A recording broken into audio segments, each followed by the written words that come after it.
And as we started, I'm going to start it with a beautiful quote by Pimaka Drawn.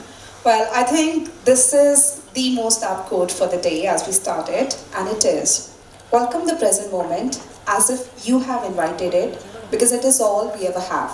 And today, as we get together to celebrate a momentous day in the history of electric mobility, as we get ready to evolutionize the future of electric vehicle in India, I, Bhavna Sharma, would like to extend my warmest welcome to each one of you on behalf of 𝗵𝗵 Charge and Drive India. Ladies and gentlemen, as we have gathered here on behalf of 𝗵𝗵 Charge and Drive India, I'd like to talk about it a little. Well, 𝗵𝗵 Charge and Drive India has been fronting the electric mobility revolution in India since 2017 by providing a robust EV ecosystem. With a focus on sustainable technology and customer centricity, 𝗵𝗵 Charge and Drive India designs, deploys and operates advanced EV charging infrastructure, enabling convenient and efficient charging experiences. While we are present across 15 states, 6 highways with over 450 charging points spread across multitude of charging options of CCS, DC001 and Type 2. It focuses on safe and highly experiential charging to its end users. With charge through and an interoperable prepaid card, we further aim to build a comprehensive, seamless and accessible charging network that accelerates the adoption of electric vehicles in India. Our core business, reliably delivering clean energy, is more important than ever. We help societies to reach carbon neutrality and our customers to grow and decarbonize their processes in a reliable and profitable way, in balance with nature. This is how we create value also to our owners, employees, and communities. We have innovated and introduced various industry firsts to EV users in India, including app-based charging and charge-through. We have also co-branded prepaid RuPay card and load balancing chargers, etc. Not just that, we also offer a cloud solution as licensed offering to EV charging service providers and infrastructure investors. Well, ladies and gentlemen, having talked about the 𝗵𝗵 Charge and Drive India, we will now share a video with all of you which talks about the brand. Now I'm talking about 𝗵𝗵, that how we look at societies, how we look at businesses, and how we look at nature around us. And typically, the vision, if we can call it, from a 𝗵𝗵 perspective would be that we need to power a world where societies, business and nature thrive together. And it's always been this lack of equilibrium which is there. Whenever we see that if the business are thriving, probably societies are not thriving, or if societies and businesses are thriving, probably they are impacting the nature, as you would have seen in the video just shown. So we would like to, it might be a utopian dream, but we would like to create something where everything is in equilibrium. And 𝗵𝗵 Charge and Drive is just one part of that big story. And creating that big story, essentially 𝗵𝗵 in India is present in 3 verticals. And all the 3 verticals are moving towards achieving in their own way, at their own pace, this equilibrium between society, businesses and nature. We are focused on renewable power, and we've set up renewable power plants across India, increasingly first with solar, but now with solar and wind hybrid as well. That would continue on. And there, as we are doing in electric vehicle charging as well, the idea was that we would build up slowly. We would make sure that wherever we are putting up our solar plants, the societies which are around us, the communities which are around us, we give more to those communities, we give more to the society than we take from them. Of course, we take a lot of things from them. We take land from them, we take water from them. But clearly, the idea is that in the long term, we need to give back to them more than what we take from them.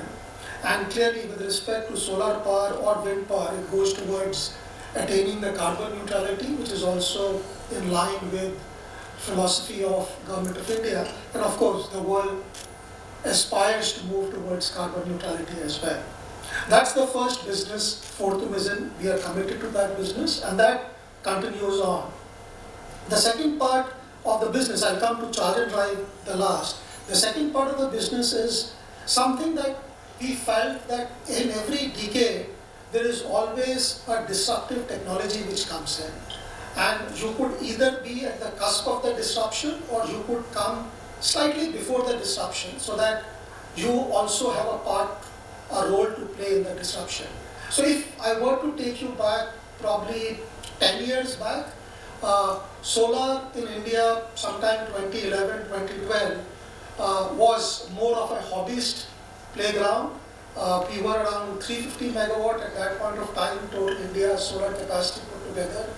Probably the solar mission was that if you could get 10 gigawatt in probably 5 to 10 years, that would be a great achievement from our side.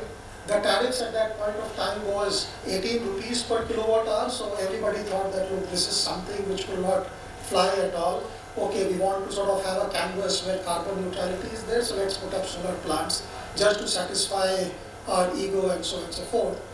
But if you see, the government of India gave incentives, and within 10 years, we moved from 350 megawatt to 60 gigawatt, which is practically 200 times. And I think even if you have gone to any optimistic guy or any consultant way back in 2012 and 2013, nobody have come out with a figure of that in the next 10 years you would move from 350 to 660 gigawatts, which is practically 200 times. But the story doesn't end there.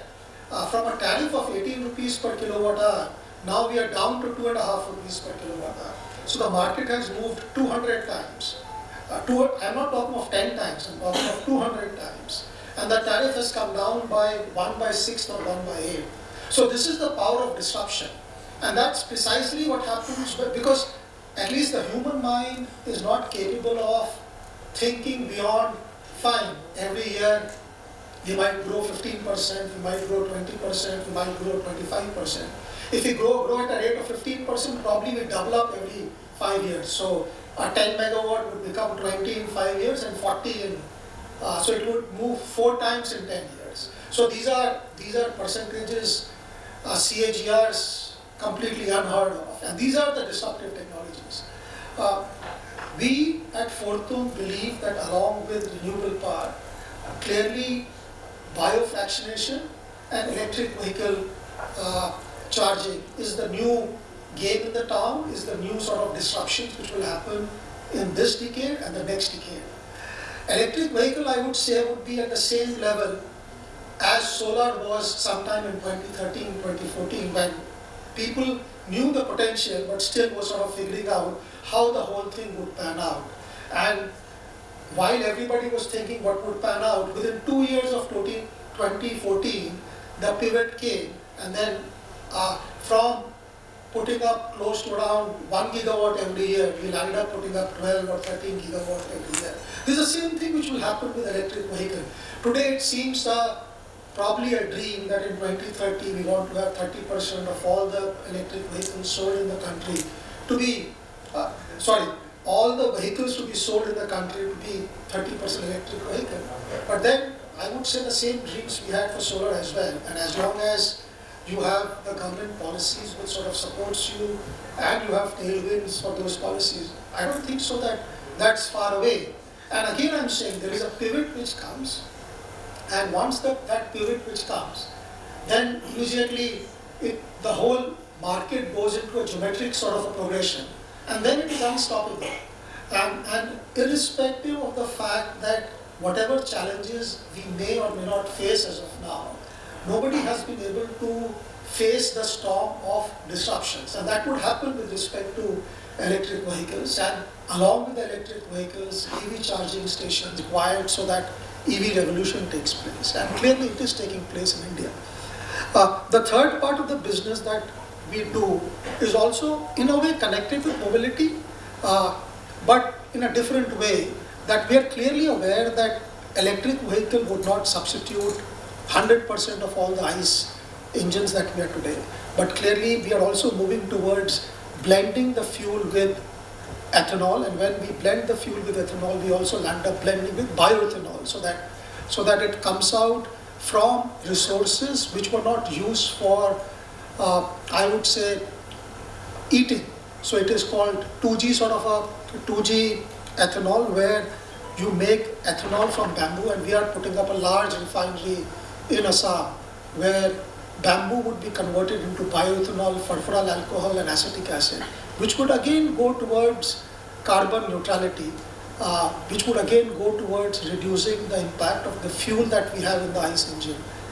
Because as we move forward, at least 10 to 20% of the petrol which is to be used would be substituted by ethanol. So if we were to see the mobility landscape or the spectrum of the mobility, I would say at one end you have electric vehicle, on another end we have ICE engine.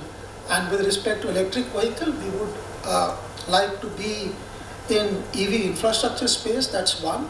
And second, as I mentioned, that we know that not all ICE vehicles would be converted into EV, but in our own small way, at least we want to contribute towards reduction of petrol which is used for ICE vehicles, and then the bioethanol comes in. So I would say that biofractionation is where probably it's still 2010. EV is where in solar where we were in 2014. So EV clearly would come faster as compared to biofractionation. And from 𝗵𝗵 perspective, this is what we believe in, that we would like to catch the next big wave which comes, which would help us towards carbon neutrality. We caught the solar wave. We would now like to catch, which we feel we've caught, and we will ride the electric vehicle charging infrastructure wave. With respect to bioethanol, our plant would get commissioned by the end of this year, and we would ride that wave, and probably by 2030, those technologies would also get mature. So these are the three businesses we are doing. I'm very glad that we've come to a stage when the business which was fledgling becomes now a mainstream. And it has become such a mainstream that now we would like to have a business identified with a brand, which I'm sure my colleague Avdesh would walk you through it. So here we are, when again I'm saying that today would be one of the pivot for our EV charging journey.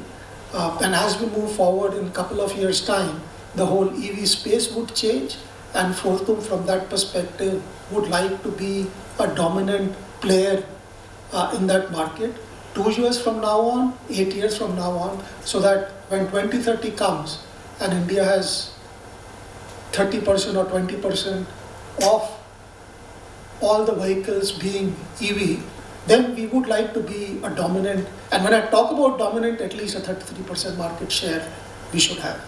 Thank you. Can we contribute something for reducing the emissions from the urban cities, particularly in India? Because at that point of time, news was making a lot of noise that top 20 cities of the world, most polluted cities, 14 out of that belong to India. So, and having worked and being our DNA, the sustainability is the core into our DNA. And we had already had the experience of operating the EV charging infrastructure in Nordic market, Norway, Sweden, Finland for last 5 years at that point of time. We thought that it's time when we should contribute something for the Indian economy as well, Indian society as well. Keeping that in view, we decided that we will be into the business of a charging infrastructure. Why charging infrastructure? Because clearly at that point of time, though famed the faster adoption of manufacturing electric vehicle, this scheme was adopted for the first time in 2015 by Government of India. But then there was a lot of doubt in the mind of the people that whether the vehicle should come first or the infrastructure should come first. The typical chicken and egg story was being played out in the audience mind. We were very clear that in order to have this wave revolution, you needed to have internet as an infrastructure. Unless we have the internet in place, a robust internet in place, you can't experience this evolution or revolution which you are experiencing now. Similarly, for the electric vehicle adoptions, particularly for the passenger car segment, unless you have the robust charging infrastructure, which individuals like you and I can see the charging points everywhere, you will not get confidence to buy the car or drive the car.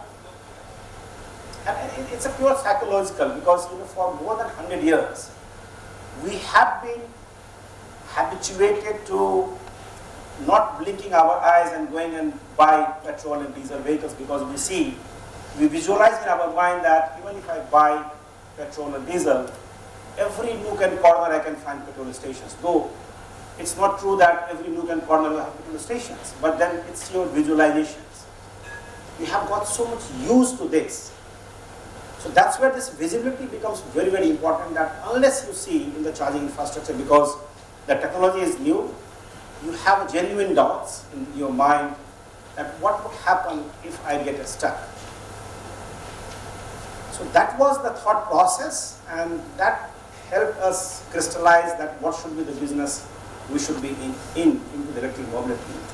And that's how we decided that it's an EV charging infrastructure, that too the public EV charging infrastructure where anybody can go and access the charging stations 24/7 without any restrictions, without any hindrance. And that's how we decided that we will do it. And in 2017, because we had to also demonstrate that can it work in India. So in 2017, we set up our first pilot project, I would say, by having two AC charging points, a type 2 AC charging points. And just you visualize that at that point of time, we did not have the charger manufacturer in India. Because today you have a lot of charger manufacturers. At that point of time, you had only Mahindra as electric vehicle car manufacturers, and there was no charger manufacturer except for one or two based out of Chennai. So we imported the type 2 chargers and installed in the Moti Bagh residential complex in 2017 October. That was the beginning. And at that point of time, I remember, because that charger requires a type 2 connector, whereas the vehicle has the industrial socket, a 3-point socket. So it was a struggle for us that how would we charge this car with the type 2 AC chargers. So we designed an adapter which can have one end type 2 connector, another end industrial socket, which is conforming to Indian standards. And that's how we started this, and then we left that connector there, that for anyone who wants to use or charge the Mahindra Verito at that point of time, they can use that adapter. That's how we made the beginning, but it was very interesting. Then comes 2018. So we took almost 1.5 years to understand the market, what kind of product, what are the vehicles being launched. And finally in 2018, 7th of July 2018, we partnered with Indian Oil Corporation's Hyderabad, and we set up the first, I would safely claim that it was India's first public charging points. I can safely claim that. So on 7th of July, we inaugurated that. But the interesting point at that point, because when we were engaging with the governments, different stakeholders, there was another innovation in the mind of the people, because all the charging points, wherever it is being done before that one, it's all unmanned charging stations. It's all IT-enabled chargers. You don't require a person to be there. There is no attendant. And we felt that we Indians are spoiled. Why? Because जब हम petrol station पे जाते हैं तो हम गाड़ी में बैठे रहते हैं और कोई अटेंडेंट आता है हमारे लिए पेट्रोल डीजल फिल करके जाता है, right? That's the luxury we have. We don't have that luxury in Europe, right? So we thought, how do we change this behavior? Because this is something which we have acquired over 100 years' time. And we can't depute a person there because it takes longer time, it takes 1 hour, 45 minutes, 1.5 hours, depending upon the vehicles. So we have to demonstrate, we have to give the confidence to the individual that the charging can be done remotely, without requiring any persons, giving full control to you. You have the full control. You can control that at what time you want to charge, at what price you want to charge, when and where you want to charge. You are not dependent on anybody else, right?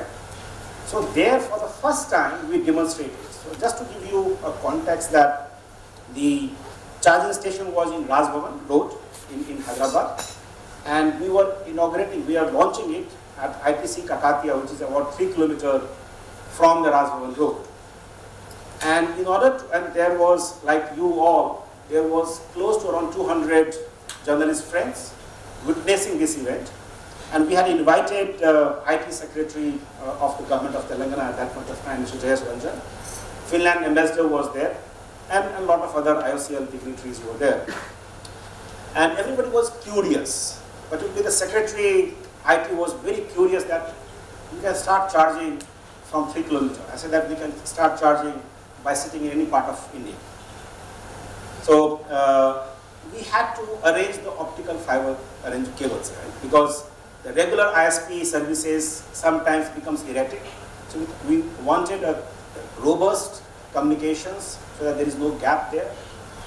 And we started, the secretary and the principal, the ambassador, they started the charging by using the application. There was no person there except the one car owner who was there, who was to connect the gun. That's the only requirement, but otherwise it was started by starting the mobile applications from here itself. So that gave us the confidence that yes, this can be done in India as well. Then came 2019. So in 2019 again, 𝗵𝗲 had come up. 𝗵𝗲 is our esteemed partner. We have collaborated with her because you need a collaborations with the car OEMs, you need collaborations with the fleet partners. So 𝗵𝗲 is one of the esteemed OEM partners. They were to launch their 𝗵𝗲 ZS EV, and they were looking for a partner who can set up the public charging infrastructure. And they reached out to us, and we decided that fine, this is a good opportunity to showcase in India that yes, these public charging stations can be done. And in collaboration with 𝗵𝗲, we set up 5 cities. We covered 5 cities at their dealership locations. It was a 50 kilowatt chargers having CCS as well as Revo. And again, I would claim that this was India's first public 50 kilowatt charging network. We had 50 kilowatt chargers installed in the NITI Aayog by one of the OEMs, but publicly available charging network, it was collaboration of 𝗵𝗲 and Ford to Charge and Drive. That was the first time it happened. So we had covered 5 cities there.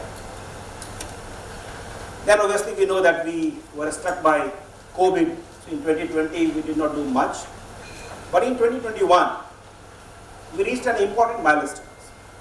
So another fleet partners, esteemed fleet partners, Cars on Rent, they announced that they will convert their fleet into the electric vehicle in the next 5 years, and they will have additional deployment of the vehicles. So close to around 19,000 vehicles they want to deploy in the next 5 years. तेल pipe में कोई emission नहीं होती, वो तो clear है कि तेल पाइप में कोई एमिशन नहीं होती है। और जो हमारा ग्रिड है, जो भारत में ग्रिड है, आप देख रहे होंगे पिछले 10 सालों से हम उस ग्रिड को और ज़्यादा से ज़्यादा ग्रीन कर रहे हैं, क्लीन कर रहे हैं। 10 सालों में आपने बहुत सारे थर्मल पावर लगते हुए नहीं देखा होगा। जो पुराने हैं उसके ऊपर भी सरकार की नीति है, सरकार का रेगुलेशंस है, उसको भी क्लीन किया जा रहा है।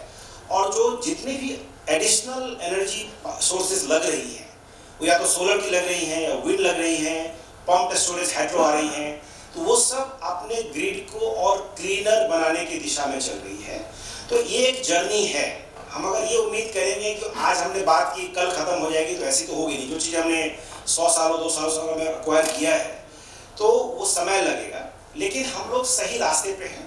और जहाँ तक हम लोग समझते हैं, सरकार की जो नीतियाँ हैं इस डायरेक्शंस में वो सही डायरेक्शन में चल रही है। मैं तो बिल्कुल आश्वस्त हूँ कि आने वाले समय में तो इलेक्ट्रिक मोबिलिटी का ही फ्यूचर है। सरकार की बात अगर हम 30% की टारगेट छोड़ भी दें, जैसे संजय ने कहा कि जो सोलर में भी लोग बहुत स्केप्टिकल थे, आश्वस्त नहीं थे कि इतनी तेजी से सोलर में प्रगति हो सकती है। मैं बहुत आश्वस्त हूँ कि आने वाले समय में इलेक्ट्रिक मोबिलिटी है। दो उसका मैं आपको कारण देता हूँ। एक तो क्लियरली है कि जितने भी कार मैन्युफैक्चरर्स हैं धीरे धीरे अपने पोर्टफोलियो में कार की संख्या बढ़ाना शुरू कर दिया है। और इसका एग्जाम्पल आप ऐसे समझें कि पिछले साल करीब 45,000 कार बिकी थी और इस साल अनुमान है, क्योंकि हम लोग शायद 70-75% तो उसका टारगेट इसी 6 महीने में पूरा कर चुके हैं। 35,000 से 37,000 कार हम इस साल ऑलरेडी बेच चुके हैं 6 महीने में। उम्मीद है, जो एस्टिमेट है कार मैन्युफैक्चरर्स का, कि इस साल हम करीब 1.25 लाख गाड़ियाँ बेचेंगे। तो ये एक मोमेंटम आपको दिख रहा है।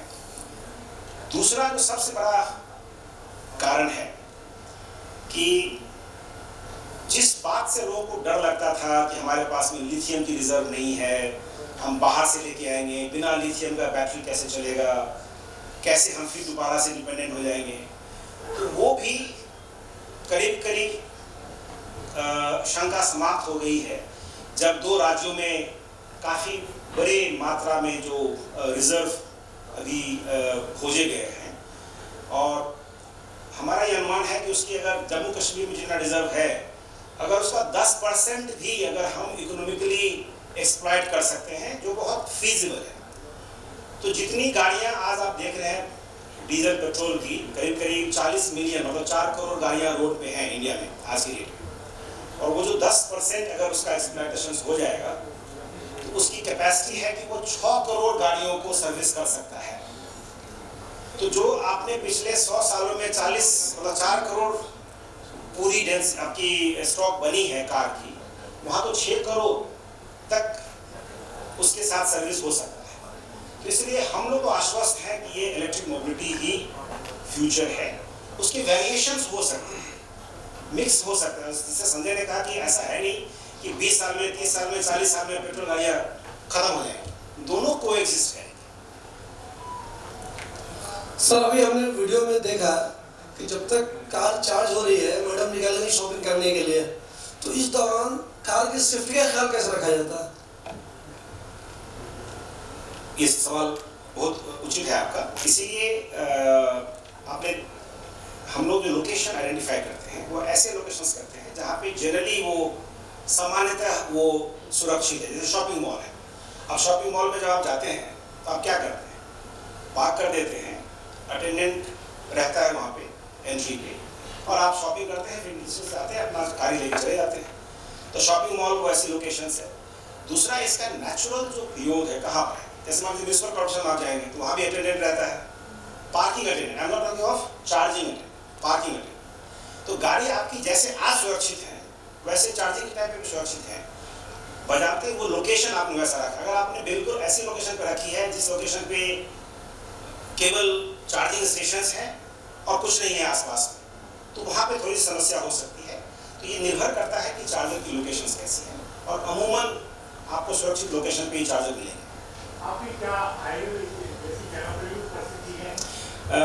अभी जो शुरू में हमने शहर से शुरू किया था, बिकॉज गाड़ियों की जो रेंज थी किलोमीटर के टर्म में वो कम थी, 150 किलोमीटर की रेंज थी, तो उसमें लोग अक्सर हाईवे पे नहीं जाते थे, तो हमने शुरू में शहर से शुरू किए। लेकिन अब जब गाड़ियाँ अच्छे रेंज की आने लगी हैं, जहाँ पे 300-400 किलोमीटर की रेंज आने लगी हैं, तो ऑब्वियसली हम हाईवे की तरफ भी हम लोग बढ़ना शुरू किए हैं। तो दिल्ली देहरादून अगर आप जाएंगे तो आपको 6 से 7 लोकेशंस पे हमारे नेटवर्क मिलेंगे। आप दिल्ली जयपुर जा सकते हैं, आप दिल्ली चंडीगढ़ जा सकते हैं, बेंगलोर हैदराबाद के रास्ते में हम लोग हाईवे पे स्टेशंस हैं, और भी हाईवेज हम लोग ऐड कर रहे हैं आने वाले समय में। तो हाईवे में तो आपका पोजीशन है, तो सिर्फ चार्जिंग पोजीशन है, नहीं, सो हाईवे पे जनरली हम लोग ढाबा वालों के साथ मिल के कर रहे हैं, क्योंकि आप जब चार्जिंग करेंगे तो आप उस टाइम पे जैसे गाड़ी की एनर्जी मिलेगी, आपको भी एनर्जी मिले उस टाइम पे, आप भी थोड़े से कार्बोहाइड्रेट ले लीजिएगा जिससे आगे आप जा सकते हैं। Well, we'll take one last question considering the time, and rest of the questions we can take offline. So, congratulations sir, on your new branding. Thank you. So, I wanted to ask, what are the challenges in the current Indian electric mobility space that you see, and how can they be addressed in the near future? Challenge तो जब so the way we evolve as a person, we face evolutionary challenge. So the e-mobility also faces the evolutionary challenge. We started, we had issues with the escorting for the locations, getting the electricity connections, bringing the customers, finding the vehicles. So these are the evolutionary challenge, and we don't see something which has the capacity to disrupt this movement or this journey. To thank each one of you sitting in the room. Thank you for joining us today. I think it will always be a very special day for all of us at GLIDA, and you have celebrated it with us. We can't thank you enough. As we sign off for this wonderful day, I would like to tell you the lunch is being served in the lobby. While proceeding, please make sure you have your food, and also we have written gifts for all of you. Please collect them while you leave. Thank you everyone.